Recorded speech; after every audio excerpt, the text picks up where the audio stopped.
ధనిక రాష్ట్రం అని తెలంగాణ సీఎం కేసీఆర్ చెప్తున్నారు కదా. ఒక్కరోజు లిక్కర్ బంద్ చేసి రాష్ట్రం డబ్బులు లేక వెలవెల్లాడుతుందని బీజేపీ ఎమ్మెల్యే ఈటెల రాజేందర్ ఎద్దేవా చేశారు. అబ్కీ సర్కార్ అంటున్నారు కదా, చర్చకొస్తావా అని సీఎం కేసీఆర్ కు ఈటెల సవాల్ విసిరారు. బీజేపీ కిసాన్ మోర్చా ఆధ్వర్యంలో వ్యవసాయ రంగాలు ఎదుర్కొంటున్న సమస్యలపై కిసాన్ సమ్మేళనం జరిగింది. ఈ కార్యక్రమంలో పాల్గొన్న ఈటెల వ్యవసాయ ఆధారిత ఆర్థిక వ్యవస్థ కాబట్టి ఆర్థిక మాంద్యంతో ఇబ్బంది పడుతున్న భారత్ సగౌరవంగా నిలబడిందన్నారు. జై జవాన్ జై కిసాన్, ఒకరు భారత మాతను రక్షించేవారు, మరొకరు భారత జాతికి అన్నం పెట్టేవారని పేర్కొన్నారు.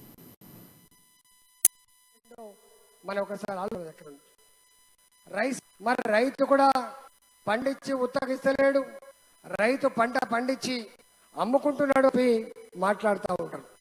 కానీ రైతు ఏనాడు కూడా వ్యాపార కోణంలో ఆలోచన చేయడు. రైతుకు పసి పంట పండినా పండకపోయినా రైతు మాత్రం దాన్ని మానడు. లాభం వచ్చినా నష్టం వచ్చినా వ్యవసాయం మాత్రడు.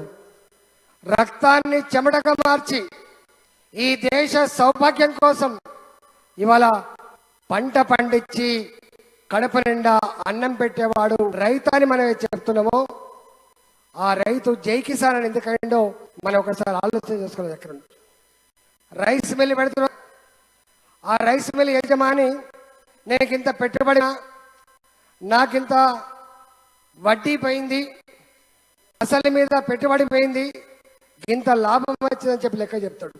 ఈ మ్యారేజాలు కట్టిండు, ఈ మ్యారేజాలు కట్టిన ఆయన నేను ఇంత పెట్టుబడి పెట్టినా నాకు సంవత్సరానికి ఇంత వస్తుంది, వడ్డీకి ఇంత పోయింది, అస్సలకి ఇంత పోయింది, నాకు లాభం ఇంత.